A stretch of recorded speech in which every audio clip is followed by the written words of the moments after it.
So when we're talking about partial fraction decomposition, it sounds very intense. But what we're trying to do, hang on, partial fraction decomposition.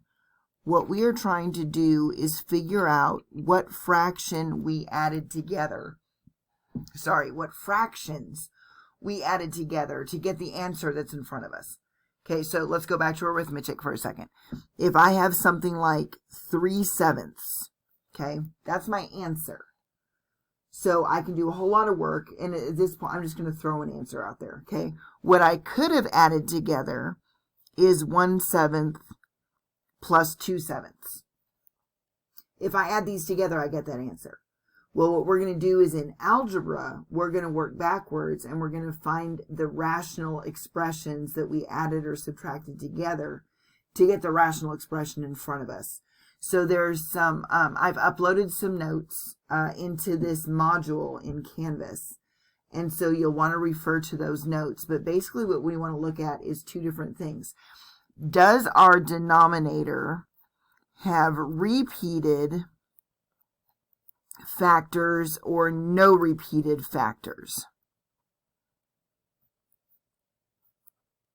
And that's going to be one of the things that we determine how we set up our partial fraction decomposition. So I'm going to give you a basic one first, and we're going to work through this, and I'm going to show you how to do it by hand, and then I'm also going to show you how to use matrices in your calculator. So I would strongly recommend having a TI-84 graphing calculator for this course. So here, I'm just going to teach you this by working backwards. So let's say that we have an answer of 15 over x times x minus 5. Okay, that's the answer. I want to know what fractions were added together to give me this answer. So first of all, notice that your denominator is in factored form. So that's important. You're going to want to start off with your denominator in factored form. We're lucky it's already done. Do I have repeated factors? What you're looking for is exponents. So in this one, I have an x appearing once, and I have an x minus 5 appearing once. I do not have repeated factors. So I'm going to create two fractions with my individual factors as denominators. My numerators will be 1 degree less than my denominator. My denominator is an x to the first. So my numerator is going to be an x to the 0, which is 1. So I'm going to use a capital A to say that there's a number there. I'm not going to use x because x is my chosen variable. Okay? This denominator has an x to the first, which means my numerator must have an x to the 0, which is 1. So I'm going to use B for a different numerator. And that's representing a number that we're fixing to find. Okay? Well, when I add these two fractions together, I want to get this answer. So I'm going to have 15 over x times x minus 5. Okay? So the A is going to represent a number, the B is going to represent a number, and what we're going to do is use some systems of equations to find out what these things are. Okay, so first thing I want to do is I want to clear the equation of fractions. Okay, so notice that your common denominator would be x times x minus 5. So I'm going to take x times x minus 5 times all three chunks. Okay, so this is going to be x times x minus 5. This is going to be x times x minus 5, and this is x times x minus 5. So remember, I can do anything I want to, as long as I do it to the entire equation. So I have chosen to multiply every term by the common denominator, which is also the least common multiple. Okay, so look at this magic. When I do that, these x's reduce, and that leaves me with an a times x minus 5. Okay, when I do that, my x minus 5's reduce, so that leaves me with a plus bx.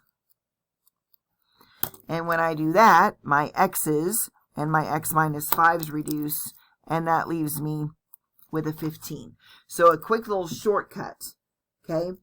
This fraction had the x, which means x will reduce and x minus 5 will appear.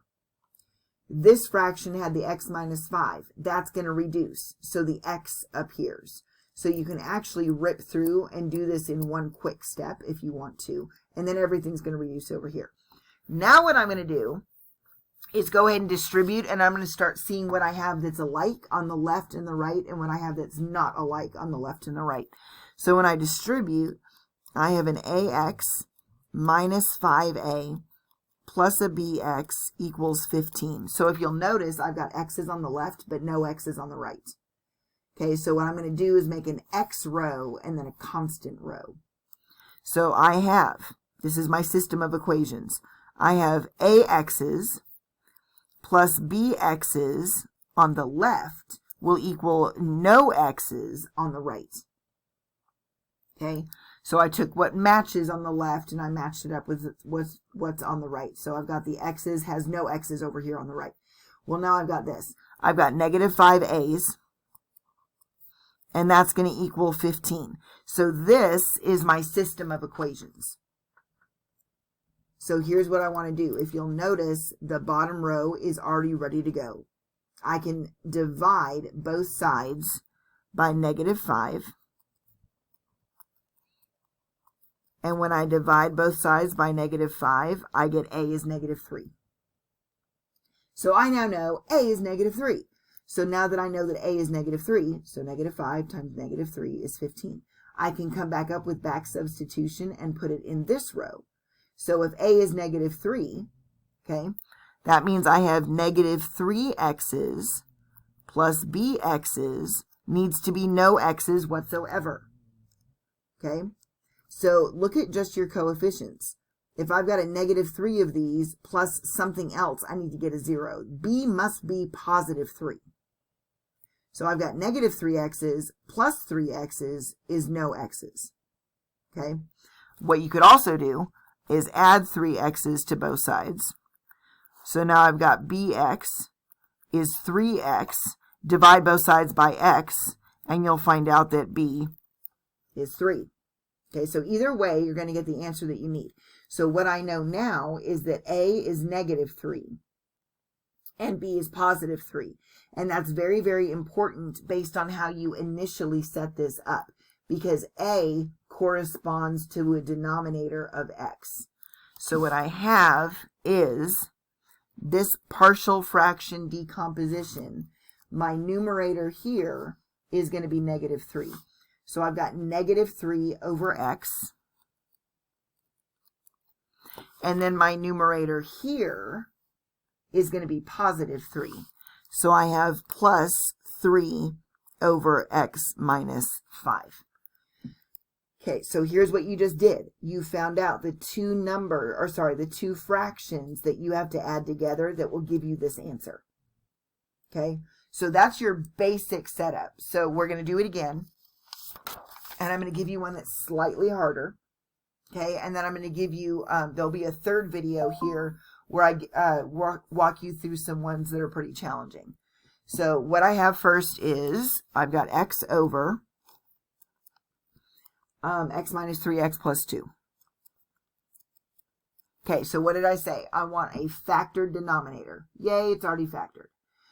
B, I need to look to see if I have repeated factors. So essentially, I'm looking for exponents. So x minus 3 appears once, x plus 2 appears once. Okay, so I'm going to backtrack. What I'm going to do is I'm going to put x minus 3 in one denominator, x plus 2 in another denominator, so each factor gets his own denominator. And then my numerator will be 1 degree less. So this is an x to the first, so he's going to be in x to the 0, which means I just have an a. Okay, this is an x to the first, so this is an x to the 0, which is 1. So this is just going to be a b. So notice my alphabet is increasing. And that is going to equal x over x minus 3, x plus 2. So I'm going to do this little shortcut. What you want to do is multiply all three terms by x minus 3, x plus 2. So on this one, your x minus 3's will reduce, which means what's going to appear? X plus 2. So I have a times x plus 2 plus. On this one, your x plus 2's will reduce. So what's going to appear? X minus 3. So I have b times x minus 3, and then everything reduces except for the x. Okay, so again, what did I do? I took this times x minus 3, x plus 2, x minus 3, x plus 2, x minus 3, x plus 2. So my x minus 3's reduced, there's your x plus 2. My x plus 2's reduces, there's your x minus 3. And then everything reduced but the x. So now distribute and let's start organizing. So for this one, I've got an ax plus a 2a plus a bx minus a 3b is an x. So looking and organizing on the left, I've got terms with x's and I've got terms with constants. So get all your x's together. So I've got ax plus bx equals 1x. Okay, so put all your x's together. And on this one, I've got 2a's minus 3b's. I don't have any constants on the right, so that's going to equal 0. Okay.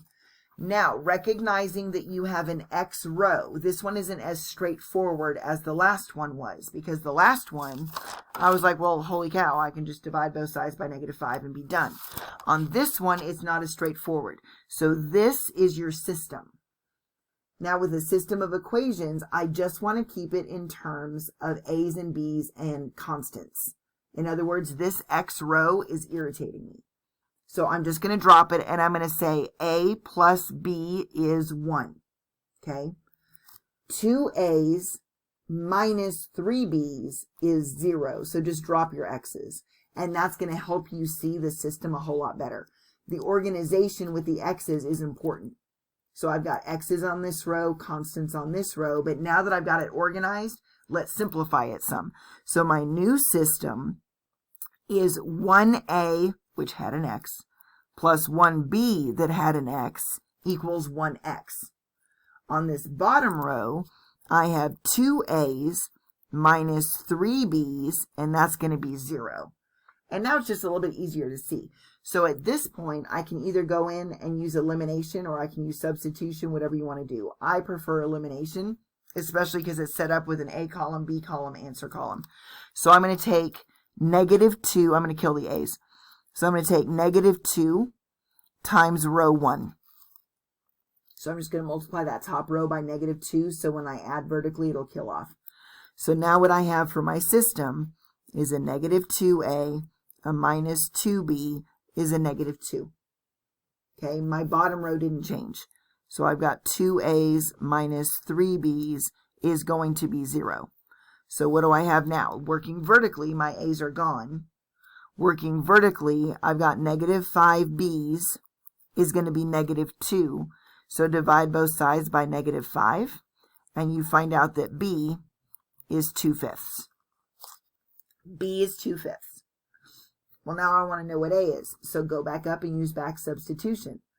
I know that B is 2/5. I bet I can find A. So if I've got A plus B is 1, I know that B is 2/5. So if I subtract 2/5, I find out that A is 3/5. Okay? So subtract 2/5 from both sides, so A must be 3/5. Which means my partial fraction decomposition. Remember, these are important. The A I found corresponds with x minus 3. Okay, so the A I found is 3/5. So I've got 3/5 takes the place of my A, and that's over x minus 3. Okay, the 2/5 corresponds to my B. So I've got 2/5 over x plus 2. So that is your partial fraction decomposition. That is your answer. Okay, so you found out what two fractions were added together to get you this answer. Okay, and then I'll give you the harder examples in part 3.